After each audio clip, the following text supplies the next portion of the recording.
আসসালামু আলাইকুম সম্মানিত দর্শক শ্রোতা। বাংলাদেশের অবস্থা আস্তে আস্তে খুবই গরমের দিকে যাচ্ছে, অর্থাৎ বাংলাদেশে বিশৃঙ্খলা সৃষ্টির পায়তারা চলতেছে বিভিন্ন রকমভাবে। সম্প্রতি হয়ে গেল বিভিন্ন জায়গায় ককটেল বিস্ফোরণ এবং গাড়িতে আগুন। এখন প্রশ্ন হলো এই কাজগুলো কারা করেছে সেইটাই।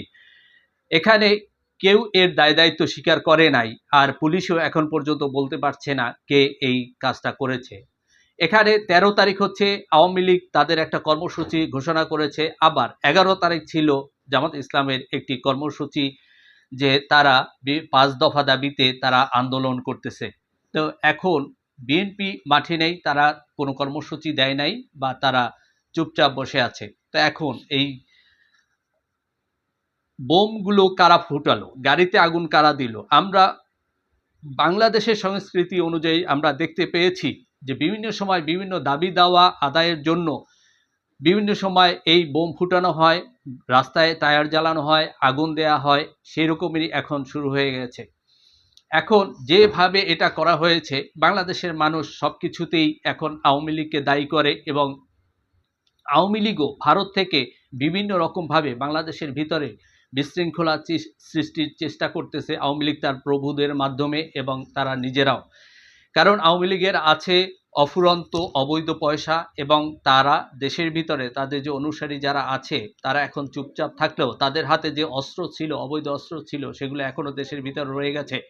তাই আওয়ামী লীগ চাচ্ছে তারা আবার ফিরে আসার জন্য, আর জামাতে ইসলাম চাচ্ছে যে বাংলাদেশের সংবিধানকে স্থগিত করে দিয়ে তারা স্বাধীনতা সার্বভৌমত্বর যে প্রতীক বাংলাদেশের সংবিধান, সেটাকে স্থগিত করে দিয়ে তারা নতুন একটি ধারায় বাংলাদেশকে নিয়ে যাবে।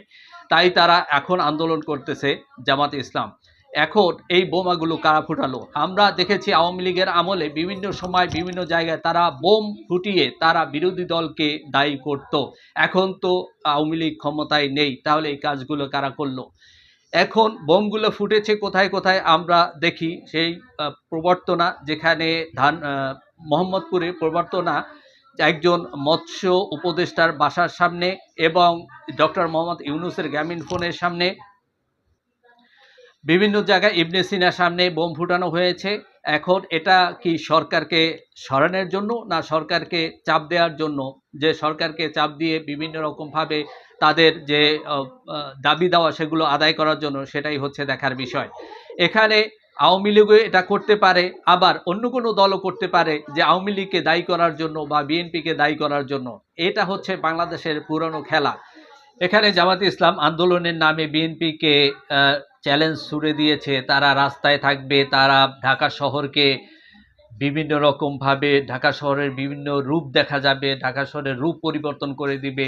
এইসব করে তারা শুধুমাত্র আওয়ামী লীগকে আবার ফিরিয়ে আনার চেষ্টাই করতেছে। কারণ এখানে যদি দেশের ভিতরে কোনোরূপ কোনো বিশৃঙ্খলা সৃষ্টি হয়, তাহলে আওয়ামী লীগের লোকজন হয় যখন গন্ডগোল তৈরি হবে, হয় জামাত ইসলামের ভিতরে গিয়ে বিএনপিকে আঘাত করার চেষ্টা করবে, বা বিএনপির ভিতরে ঢুকে গিয়ে জামাতকে আঘাত করার চেষ্টা করবে। এই ফাঁকে আওয়ামী লীগ তারা তাদের অবস্থান আবার দৃঢ় করার চেষ্টা করবে, এবং আওয়ামী লীগ যদি আবার আসতে পারে বাংলাদেশে, তাহলে জামাত ইসলামকে তারা টার্গেট করে রেখেছে এবং জামাতকে নিঃশেষ করে দেবে, তাতে কোনো সন্দেহ নেই। কারণ বিএনপি এত বড় সংগঠন বা এত বড় শক্তিশালী সংগঠন, বিএনপির উপরেও অত্যাচার করেছে 16 বছরে, কিন্তু বিএনপিকে নিঃশেষ করে দিতে পারে নাই। জামাতকে যেভাবে একেবারে নিঃশেষ করে দিয়েছিল, জামাত কোনোরূপ কোনো প্রোগ্রাম করতে পারে নাই এই 16 বছরে। কোনোরূপ কোনো মিছিল, মিটিং, সমাবেশ, মহাসমাবেশ কোনো কিছুই জামাত করতে পারে নাই আওয়ামী লীগ আমলে। কিন্তু বিএনপি বিভিন্ন সময় তারা মহাসমাবেশ করেছে, বিভিন্ন জেলায় জেলায় তারা সমাবেশ করেছে, বিভিন্ন বিভাগে তারা সমাবেশ করেছে।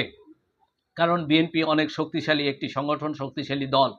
তাই বিএনপিকে আবার যদি আওয়ামী লীগ আসে, বিএনপি চ্যালেঞ্জ দিয়ে টিকে থাকতে পারবে, কিন্তু জামাত ইসলাম টিকে থাকতে পারবে না। তাই এখন যে কার্যক্রম জামাত ইসলাম করতেছে, তাতে আলটিমেটলি আওয়ামী লীগকে আবার ক্ষমতায় আনার জন্য বা আওয়ামী লীগকে ফিরিয়ে আনার জন্যই এগুলো সহায়ক, এছাড়া অন্য কিছু নয়। তাই জামাত ইসলামের উচিত হবে তাদের যে মামা বাড়ির আবদারের মতো যা কিছু করতেছে, এগুলো বাদ দিয়ে তারা সঠিক পথে আসা, একটা অবাধ, সুষ্ঠু, নিরপেক্ষ নির্বাচন যাতে বাংলাদেশে হয়, এবং সেই নির্বাচনের মাধ্যমে বাংলাদেশের জনগণের যে আশা আকাঙ্ক্ষার প্রতিফলন সেটা ঘটুক। একটা একটা সংসদ, কার্যকর একটা সংসদ প্রতিষ্ঠা হোক এবং সেই সংসদের মাধ্যমে সব কিছু নির্ধারণ করা হবে। কারণ সেই সংসদে জামাত ইসলামের প্রতিনিধিও থাকবে, যারা ক্ষমতায় যাবে তাদের প্রতিনিধিও থাকবে, বা জামাত ইসলামকে যদি জনগণ ভোট দেয় তাহলে তারা ক্ষমতায় যাবে। কারণ জামাত ইসলাম প্রচার করে বা তাদের নেতাকর্মীরা প্রচার করে বা তাদের যে বট বাহিনী তৈরি হয়ে আছে তারা প্রচার করে জামাত ইসলামী আগামীতে ক্ষমতায় যাবে। তো জামাত ইসলাম যদি ক্ষমতায় যায় তারা তাদের মতো করে আবার সংবিধান তৈরি করা কিংবা এই সংবিধানকে বাদ দিয়ে সব কিছুই তারা করতে পারবে। কিন্তু সেই পথে, সেই সঠিক পথে তারা না গিয়ে কেন তারা এই ধ্বংসাত্মক পথে বা হুমকি ধামকির পথে এখানে যায়? এখানে যদি তারা বিএনপির সাথে চ্যালেঞ্জে আসে তাহলে যা হবে, এখানে গোলাম মাওলা রনি তিনি একটি টক শোতে বলেছেন যে জামাত ইসলাম যদি বিএনপির সাথে বুঝতে আসে, রাজপথে লড়াই করতে আসে, হয়তো 5 মিনিটও জামাত ইসলাম টিকবে না। আবার জামাত ইসলামেরই খুবই ঘনিষ্ঠ, জামাতের পক্ষে সবসময় বিভিন্ন টক শোতে তারা আলাপ আলোচনা করেন। ওনার নাম হচ্ছেন অ্যাডভোকেট আবু হেনা রাজ্জাকি। তিনি বলেছেন যে বিএনপির বিরুদ্ধে জামাত ইসলাম যদি শক্তি প্রদর্শনের জন্য রাস্তায় নামেন তাহলে কতক্ষণ টিকবে সেটাই হচ্ছে দেখার বিষয়, বা আদৌ টিকবে কিনা সেটা হচ্ছে দেখার বিষয়। তো এখানে বিএনপি হচ্ছে অনেক শক্তিশালী জনসমর্থনের দিক থেকে, সংগঠনের দিক থেকে। তাই এখানে জামাত ইসলামের এই ধরনের বক্তব্য, যেটা অত্যন্ত অবমাননাকর এবং এটা মেনে নেওয়া যায় না। তাই জামাত ইসলামের উচিত হবে সঠিক পথে আসা। কারণ সারা জীবনই তারা ভুল করে গেছে, ভুল সিদ্ধান্ত দিয়েছে, ভুল ডিসিশন নিয়েছে সবসময়। তাই এখন সঠিক পথে আসা, দেশের পক্ষে কাজ করা, দেশের জনগণের পক্ষে কাজ করা, দেশের পক্ষে রাজনীতি করা। এখানে পাকিস্তানের স্বপ্ন এখানে বাংলাদেশে দেখে এখন আর কোনো লাভ হবে না। কারণ সে পাকিস্তান আর বাংলাদেশে আসবে না। আর জামাত ইসলাম যত বেশি পাকিস্তানের কথা বলবে, ভারতের অত্যাচার তত বেশি বাড়বে বাংলাদেশের উপরে। তা আমরা একটি স্বাধীন সার্বভৌম দেশ হিসেবে আমরা চাই না আমাদের দেশের উপরে, আমার দেশের জনগণের উপরে অন্য কোনো দেশ এসে ক্ষমতা দেখাক বা তারা খবরদারি করুক, এটা আমরা চাই না। স্বাধীন সার্বভৌম দেশ হিসেবে আমরা মাথা তুলে সারা পৃথিবীতে মাথা তুলে দাঁড়াবো। আমরা কারো কাছে মাথা নত করব না। আমাদের সিদ্ধান্ত আমরাই নিব।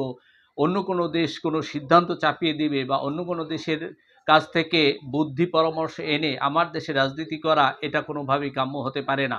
তাই বাংলাদেশকে স্বাবলম্বী করার জন্য, বাংলাদেশের জনগণের চাহিদা পূরণের জন্য, বাংলাদেশের জনগণের অধিকার আদায়ের জন্য বাংলাদেশের পক্ষেই রাজনীতি করতে হবে এবং সে রাজনীতি হতে হবে স্বচ্ছ এবং কোনোরূপ কোনো প্রতারণামূলক রাজনীতি নয়। কারণ প্রতারণা করে বেশি দূর আগানো যায় না, কারণ প্রতারককে জনগণ পছন্দ করে না।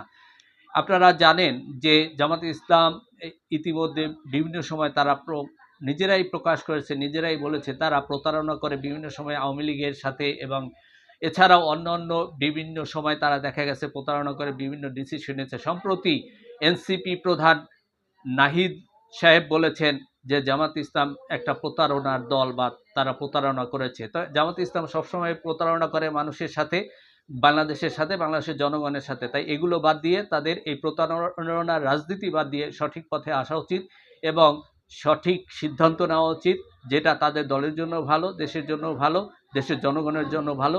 তবে সবাইকে সবসময়ের জন্য প্রস্তুত থাকা উচিত, যাতে কোনোভাবেই আওয়ামী লীগ আবার ফিরে আসতে না পারে, আওয়ামী লীগ আবার দেশের ভিতরে শক্তি সঞ্চার করতে না পারে। সেই জন্য সবাইকে প্রস্তুত থাকা উচিত, তাদের সবসময় সজাগ থাকা উচিত। এখানে বিএনপি বলেছে যে আমাদের কি শুধু দায়, একার দায় যে আওয়ামী লীগকে ঠেকানো, আর জামাত ইসলাম গিয়ে আওয়ামী লীগে বলে যে আমরা তোমাদের বিরুদ্ধে কোনো মামলা করি নেই, সমস্ত মামলা করছে বিএনপি, তোমরা আমাদেরকে ভোট দাও।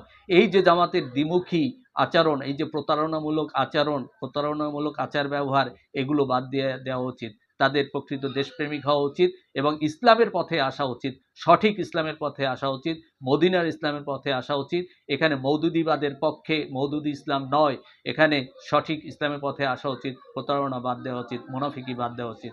ধন্যবাদ সবাইকে। আপনারা সবাই আমার দেশে আমার মা ইউটিউব চ্যানেল এবং ফেসবুক পেজটাকে আপনারা সবাই বেল সহ সাবস্ক্রাইব করে আমার সাথে থাকবেন এবং ভিডিওটা আপনারা সবাই শেয়ার দিবেন এবং আমি যে ভিডিওগুলো আগে দিয়েছি সেগুলোকে দেখবেন এবং সামনে যেগুলো আপলোড করবো সেগুলো দেখার অনুরোধ জানিয়ে শেষ করছি। আল্লাহ হাফেজ। আসসালামু আলাইকুম ওয়া রাহমাতুল্লাহি ওয়া বারাকাতুহু।